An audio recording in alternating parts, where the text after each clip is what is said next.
नमस्कार मित्रों, एक सवाल आप लोगों को बनता है और वो सवाल ये बनता है कि मेवाड़ में कौन से राजा के बाद कौन राजा बने या उनके हम लोग शासन काल भी साथ ले सकते हैं। साथियों, ये एक मात्र 5 मिनट का वीडियो आप लोगों के लिए बहुत कारगर सिद्ध होगा। आप लोगों को ये सबसे बड़ी दिक्कत होती है कि आप कट मार जाते हैं राजाओं के बीच में, वो कट नहीं मारना आप लोगों को। आपको वहां से क्वेश्चन आप लोगों को कुछ मैटर है नहीं है, लेकिन आपको इतिहास को क्रम से पढ़ना है।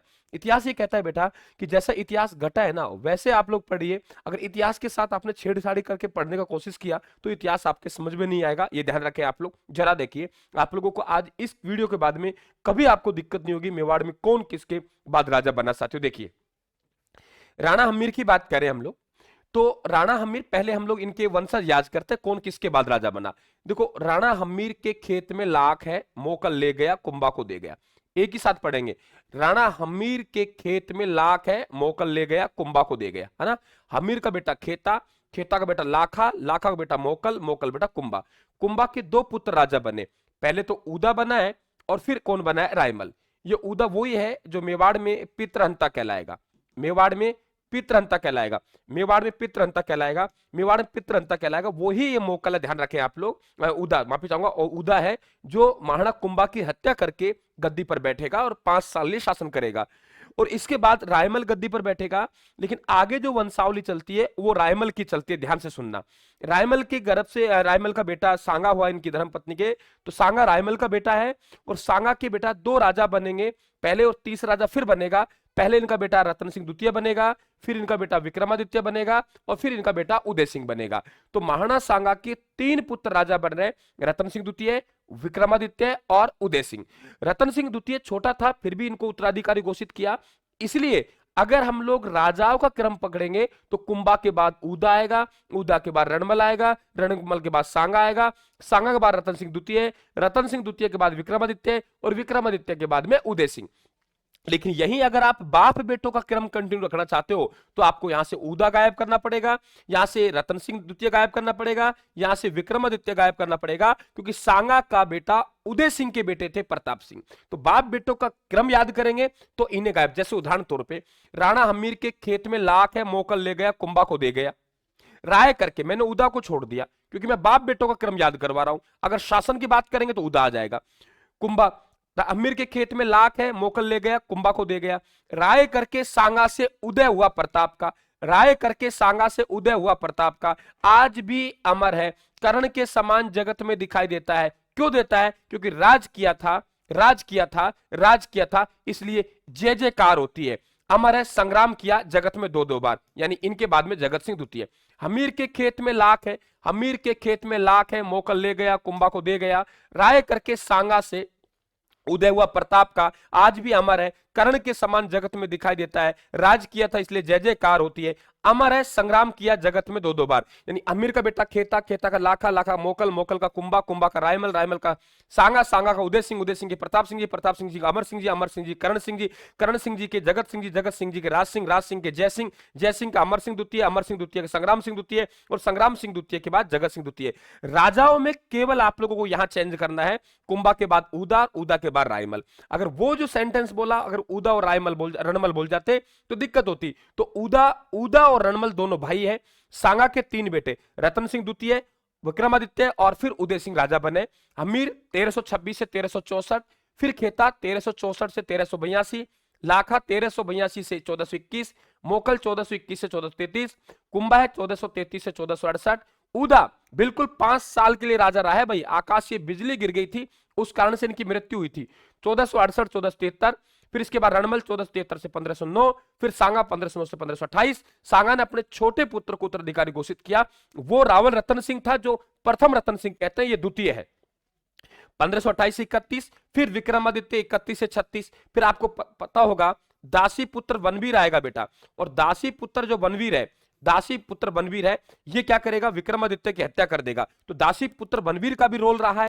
फिर उदय सिंह जी 37 से 72, फिर महाराणा प्रताप जी 72 97, फिर अमर सिंह प्रथम 97 से 1620, इसने क्या की? मुगलों से संधि की।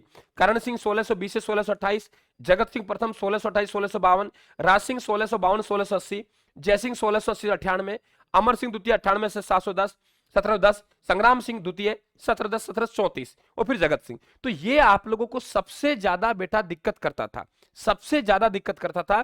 आज के बाद आपको कभी ये समस्या देखने को नहीं मिलेगी। आपको मेहनत जरूर करनी पड़ेगी, ये मेरी मेहनत है 15 साल की जो मैंने आसानी से आप लोगों को दिया है बेटा।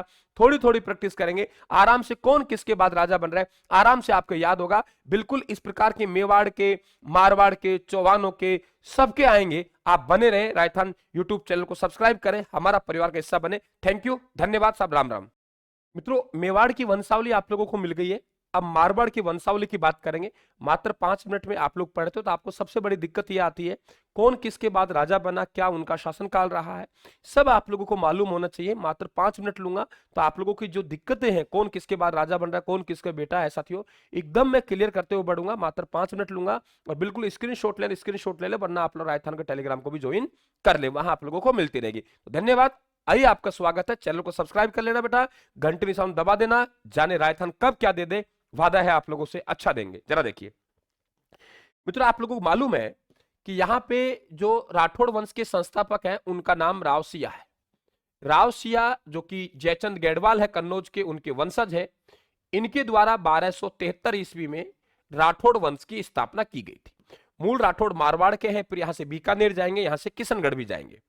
ये राव चूड़ा वो राव चूड़ा है जो आपको मालूम होगा, है ना, जिनकी पुत्री का नाम हंसाबाई था। याद है आप लोगों को, इनकी पुत्री का नाम हंसाबाई था। इनके 2 पुत्र राव काना छोटा था, इन्हें उत्तराधिकारी बनाया और ये रणमल मेवाड़ में चले गया। और आपको मालूम होगा मेवाड़ में हंसाबाई का विवाह किसके साथ कर दिया, इन्होंने लाखा के साथ कर दिया। तो इसका मतलब राव चूड़ा का पुत्र यहाँ पे 2 है, राव काना भी है और राव रणमल भी है ना। राव रणमल आपको मालूम होगा कि सुनिए बेटा, यहाँ पे थोड़ी थोड़ी कहानी, बस केवल हम याद कर रहे हैं कौन किसके बाद राजा बन रहा, बाकी हम कुछ नहीं पढ़ रहे। रणमल की हत्या महाराणा कुंभा ने बहारमली नामक दासी से जहर देके करवाई। तो उसके बाद राव जोधा भाग गया और फिर राव जोधा गद्दी पर बैठा। राव जोधा ने, आपको याद होगा, कुंभा से आवल बाउल की संधि की। राव जोधा का बेटा एक पुत्र है सातल देव, इन्होंने अपने पुत्र सातल देव को उत्तराधिकारी घोषित किया। इनका बड़ा पुत्र है बीका, वो बीका कहां चली जाएगा, बीकानेर। सातल देव का भाई है, उनका नाम है राव सूजा। सातल देव का भाई का नाम क्या है बेटा, राव सूजा। ये ध्यान रखें आप लोग। राव सूजा का एक पुत्र हुआ बागा। तो गंगा, ये बागा है ना, राजा नहीं बना था बेटा, ये इनकी मृत्यु हो गई थी। तो ध्यान रखें आप लोग, यहाँ पे वागा का पुत्र है कौन, गंगा। गंगा की हत्या कौन करेगा, राव मालदेव। राव मालदेव मारवाड़ में पितृहंता के नाम से प्रसिद्ध हुए, तो गंगा का बेटा राव मालदेव गद्दी पर बैठेगा। राव मालदेव है, उन्होंने उत्तराधिकारी घोषित किया अपना छोटा पुत्र राव चंद्रसेन को। और राव चंद्रसेन से 2 भाई इनके नाराज थे, मोटा राजा उदय सिंह और राम सिंह, वो अकबर की शरण में थे। जैसे ही राव चंद्रसेन की मृत्यु होती है 1581 में, तो ये 2 वर्ष के लिए खालसा घोषित करेंगे। 1581 से 83 तक अकबर ने खालसा घोषित कर दिया। खालसा का मतलब है सीधा सीधा केंद्र के नियंत्रण में लेना। इसके बाद में मोटा राजा उदय सिंह है, ये अकबर की सहायता से गद्दी पर बैठेगा। 2 साल बाद कोई राजा नहीं रहे, खालसा रहेगा। ये अकबर की अधीनता स्वीकार करेगा, उनसे वैवाहिक संबंध स्थापित करेगा, अपनी बेटी का विवाह जहांगीर से करेगा, जिनके गर्भ से शाहजहां होगा। ये बहुत भारी थे, इस कारण से इन्हें मोटा राजा की उपाधि दी गई थी।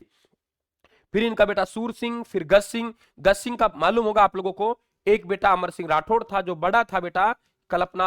अमर सिंह राठौड़, ये ध्यान रखें आप लोग, वही अमर सिंह राठौड़ जो मतीरारी राड़ का युद्ध लड़ा था इन्होंने। तो अमर सिंह राठौड़ बड़ा था लेकिन थोड़ा सा गर्म स्वभाव का था, इसलिए राजा नहीं बनाया। फिर इनका बेटा कौन बना, जसवंत सिंह गद्दी पर बैठा। जसवंत सिंह के बाद में अजीत सिंह गद्दी पर बैठा और अजीत सिंह के बेटा अभय सिंह गद्दी पर बैठा। और अभय सिंह का दूसरा बेटा है, उसका नाम है भक्त सिंह, वो भक्त सिंह गद्दी पर बैठेगा।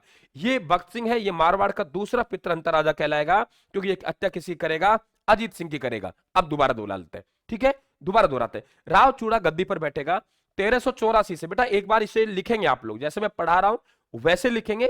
5 मिनट शो है, इसमें लंबी चौड़ी कहानी नहीं करनी हम लोगों को। राव चूड़ा है, राव चूड़ा 1384 से 1423 तक राजा रहेगा। अपने छोटे पुत्र काना को उत्तराधिकारी घोषित करेगा। काना 1423 से 1427 तक राजा रहेगा।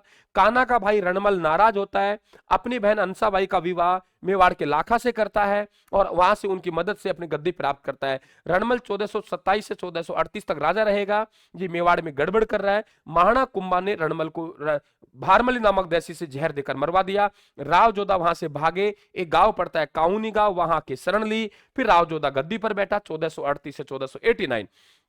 एक हंसाबाई जो राव जोधा की दादी थी, और ये ध्यान रखें आप, राव जोधा की बुआ थी और कुंभा की दादी थी। इनकी मध्यस्थता से आवल बावल की संधि होती है, मेवाड़ मारवाड़ के संबंध फिर ठीक हो जाते हैं। राव जोधा ने अपना छोटा पुत्र राव सातल देव को उत्तराधिकारी घोषित किया। 1489-1492 रहा। वही सातल देव है जिनके समय घुड़ला खाका आक्रमण हुआ, घुड़ला त्योहार प्रारंभ हुआ। ये राव सातल देव बड़ा भाई था राव बीका। राव बीका का गद्दी पर बैठने का अधिकार बनता था। राव बीका यहां से कहां चले गए? यहां से चले गए जांगल प्रदेश, और जांगल प्रदेश में राठौड़ वंश की नींव रखी।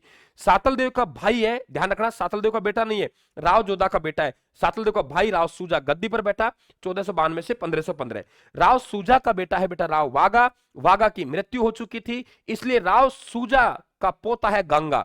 राव सूजा का बेटा नहीं है, राव सूजा का पोता है गंगा। गंगा का पिता का नाम वागा है। 1531। राव गंगा खानवा युद्ध के समय मारवाड़ के शासक थे, लेकिन राव मालदेव गए थे खानवा युद्ध में। राव मालदेव ने राव गंगा को पराजित किया, और सॉरी माफी चाहूंगा, हत्या कर दी, और राव गंगा को हत्या करके गद्दी पर बैठा। राव मालदेव को मारवाड़ का प्रथम पितृंत राजा कहते हैं। 1531 से 1562। राव मालदेव ने अपने छोटे बेटे राव चंद्रसेन को उत्तराधिकारी घोषित किया। 1562 से 1581 तक रहा। मोटा राजा उदय सिंह और राम बड़े थे, अकबर की शरण में चले गए। जैसे राव चंद्रसेन की मृत्यु होती है 1581 में, तो अकबर मारवाड़ को खालसा घोषित करता है। 1581 से 1583 कोई राजा नहीं रहता। फिर मोटा राजा उदय सिंह राजा रहता है 1583 से 1595। वही उदय सिंह है, इनके बेटे राव किशन सिंह ने 1609 में किशनगढ़ में राठौड़ वंश की नींव रखी। बहुत भारी था, इसलिए अकबर ने इनको मोटा राजा की उपाधि दी। इसके बाद साथियों सूर सिंह, सूर सिंह के बाद गज सिंह। गज सिंह का बेटा अमर सिंह राठौड़ जो मत्तीरा रिराड़ का युद्ध लड़ा था, और गज सिंह के भाई हैं जसवंत सिंह। गज सिंह गद्दी पर नहीं बैठे, अमर सिंह राठौड़ गद्दी पर नहीं बैठा। गज सिंह का बड़ा बेटा ये है और छोटा बेटा जसवंत सिंह है। गज सिंह ने जसवंत सिंह को उत्तराधिकारी घोषित किया 1438 से 1478। जामरूद अफगानिस्तान में मृत्यु हुई। अजीत सिंह का जन्म हुआ। अजीत सिंह औरंगजेब के चंगुल से सातवीं दूर रहा, और फिर काफी लंबे अंतराल के बाद गद्दी पर बैठेगा, लेकिन हम लोग यहीं से शासनकाल मान रहे हैं 1679, जबकि जन्म हुआ था यहाँ पे, ये ध्यान रखें आप लोग। इंद्र सिंह राठौड़ को दे दिया गया था एक बार यहाँ। फिर उसके बाद अभय सिंह, वो अभय सिंह बेटा वो है जिनके समय खेजड़ली का बलिदान हुआ था 1724 से 1749। तो ये बेटा आप लोगों को जरूर मैंने स्पीड से बोला है, लेकिन इस सीरीज की आप लोगों को आवश्यकता है। ये सीरीज आपके लिए इंपॉर्टेंट है बेटा, इसकी आवश्यकता है, बार बार इसे दोहराएंगे। ये 3-4 घंटे का मैटर था जो मैंने बहुत इजी वे में आप लोगों को करवाया, तो आप बिल्कुल मस्त रहें आप लोग साथियों, आश्वस्त रहें। बहुत बड़ा स्कोर हम लोग करेंगे। तो 10 मिनट शो में आप लोगों का कैसा लगा साथियों, कमेंट बॉक्स में कमेंट करके बताएंगे आप लोग, और बिल्कुल आप टेलीग्राम को ज्वाइन करेंगे। थैंक यू, धन्यवाद, राम राम साहब।